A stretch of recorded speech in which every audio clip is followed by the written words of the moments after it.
Bonjour, aujourd'hui je vais vous parler d'une série de 3 mâles que nous avons créée pour la série de Canal+, qui s'appellera, son tournage commence en septembre, Paris Police 1900, qui est la nouvelle série vedette de Canal+ en 2020.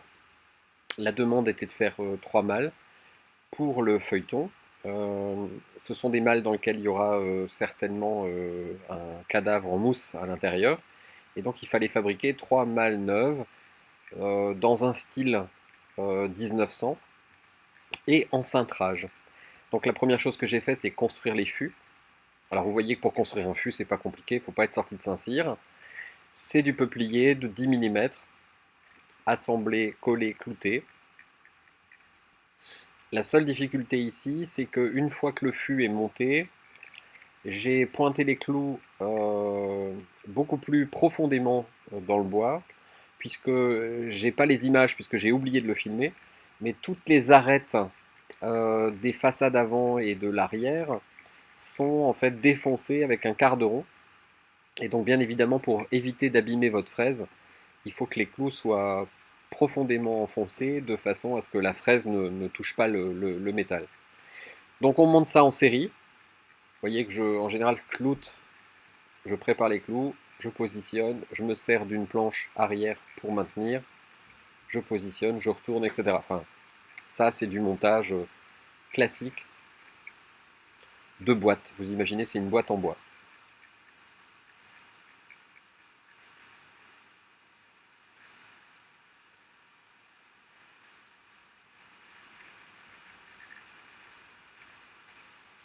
Une fois que la boîte est montée, il faut la couper. Donc pour ça, évidemment, il faut enlever la sécurité, toutes les sécurités de votre scie, parce que malheureusement, il n'y a pas le choix. Donc ne le faites que si vous connaissez le système, hein. Il faut faire attention quand même au rejet. C'est la seule solution pour couper une boîte, et c'est beaucoup plus pratique de fabriquer comme ça, parce que ça permet d'être sûr que le fût tombera en face du couvercle, et de ne pas s'embêter au niveau montage et fabrication. C'est évidemment beaucoup plus rapide.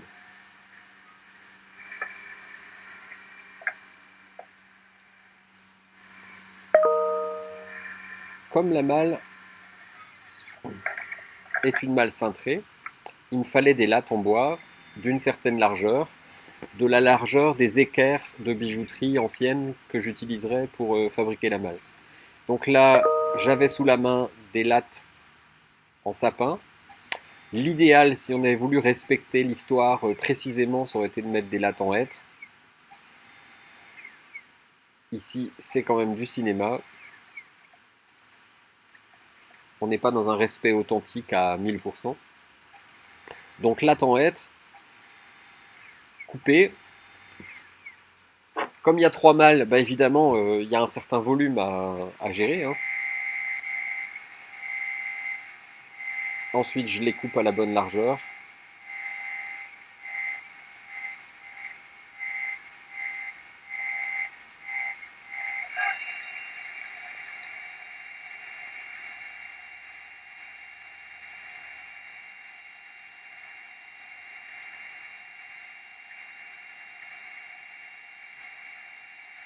Et dès qu'elles sont prêtes, je vais d'abord les poncer.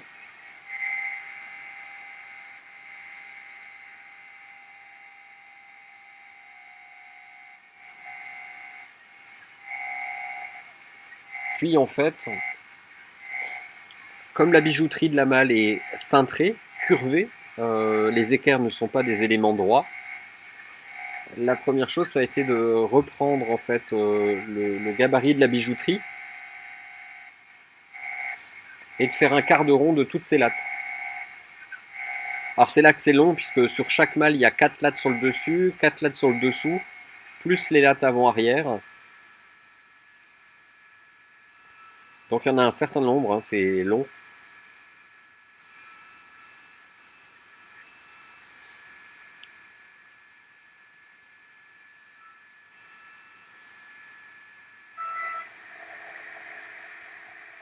Ici, un coup de défonceuse, d'un côté puis de l'autre. L'avantage évidemment, c'est que c'est symétrique, hein, donc c'est pas très compliqué.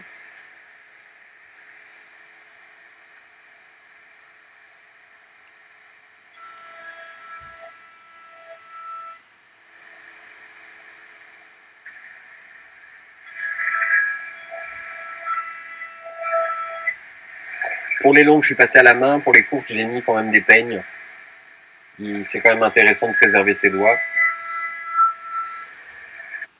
Ensuite, on passe au ponçage. Donc toutes les lattes sont biseautées très légèrement au lapidaire. Donc je place un petit morceau de bois en 10 mm contre le lapidaire, ce qui m'évite d'avoir l'écartement en fait. Est un peu trop grand pour ce genre de petite latte. Et je biseaute simplement dans tous les axes la latte en bois, de façon à ce qu'elle vienne s'insérer dans la bijouterie plus tard sur la malle.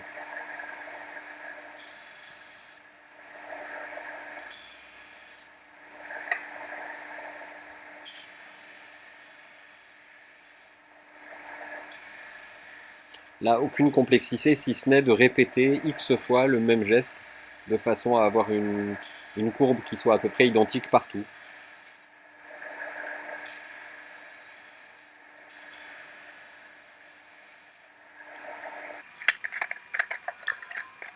Parallèlement à ça, Marc effectue le gainage de la malle. Donc on va découper en fait de la toile. Cette toile va être collée sur la malle, puis bien évidemment enduite, vernie. Donc il y a 2 couches de peinture, il y a 2 couches de vernis, avec un égrenage entre tout ça, de façon à reproduire le plus fidèlement possible une toile enduite, telle que c'était fait à l'époque.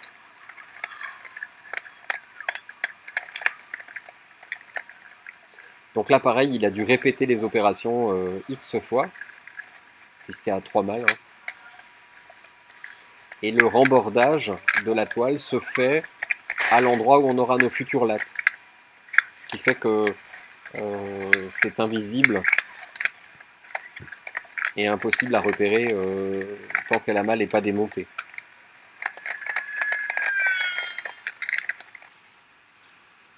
Voilà ce que ça peut donner. Donc on en a monté une première pour voir à peu près quel était le modèle qu'on voulait monter précisément. On est aidé pour ça par un plan, puisqu'en fait le décorateur du film pour lequel on intervient nous a envoyé des plans, avec des codes très précises en largeur, hauteur, profondeur, puisqu'il va falloir qu'ils mettent des cales en mousse et qu'ils planquent un certain nombre de choses à l'intérieur. Il faut cependant que la malle soit suffisamment bien finie pour qu'on puisse la voir à l'écran en gros plan. Elle sera portée par des actrices. Donc il fallait qu'on fasse une vraie malle et pas seulement un décor. Donc là nous prenons des pièces neuves anciennes, qui sont des pièces cintrées, et on les adapte sur le fût de la malle. Donc vous pouvez voir que ici je retourne les clous à la pince, et puis ensuite à l'aide d'un marteau qui me sert de tas, je vais réenfoncer les clous à l'intérieur. Donc c'est exactement comme ça qu'on fabriquait une malle à l'époque. La seule petite nuance, c'est l'usage d'une Dremel, puisque sur du sapin on préférait pré-percer, ce qui n'est jamais le cas traditionnellement quand on fait ce genre de choses. En règle générale on ne pré-perce pas. Et ici on a tout pré-percé de façon à être sûr que ça ne se démonte pas. L'opération ici se fait par 35 degrés, d'où le ventilateur à l'arrière, et nos mines peut-être un peu de temps en temps fatiguées. Alors c'est un jeu de mesure, de symétrie et de cloutage bien évidemment, puisque on pose, je sais pas, il doit y avoir pas loin d'une centaine de clous par bagage, entre les clous de latte, les clous de bijouterie, les clous de fermoir, etc. Donc on monte le fût après avoir monté le couvercle. Ensuite on va monter une charnière, enfin un jeu de charnière sur le fût, et on rassemblera l'ensemble une fois fait. Donc ici vous voyez on est en train de monter la charnière.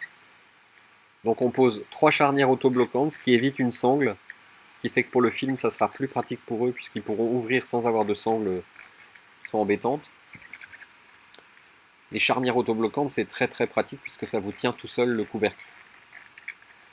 Je fais d'ailleurs un petit clin d'œil à Boris Belan qui avait il n'y a pas longtemps un problème de coffre et qui a inventé un système pas mal pour tenir. Vous pouvez aller voir sur l'air du bois. Mais là, pas besoin de sangle et pas besoin de système de fixation. Donc une fois la malle finie, vous voyez, le client nous avait demandé de mettre des fermoirs, donc il y a 2 fermoirs de chaque côté, il y a une poignée en cuir naturel, et puis maintenant on fait le gainage. Donc le gainage se fait toujours par cloutage traditionnel. Là on fait un gainage basique, hein, c'est pas un gainage avec du molletonnage ou avec un gainage très compliqué. Voilà. J'ai réussi à réduire la vidéo à 11 minutes 30, mais à l'origine j'avais 4h30, 5 heures de film. Donc excusez-moi d'avoir tout accéléré, mais c'est le seul moyen que j'ai trouvé pour arriver à vous montrer la totalité de la fabrication de ces 3 valises. J'espère que cette vidéo vous aura plu. Si vous avez des questions, n'hésitez pas. Dites-moi aussi si vous voulez que j'accélère comme ça ou que vous voulez des passages beaucoup plus lents. Si vous avez des questions techniques, n'hésitez pas. Et voilà le résultat. Voilà, abonnez-vous, faites vos commentaires et à bientôt j'espère. Merci.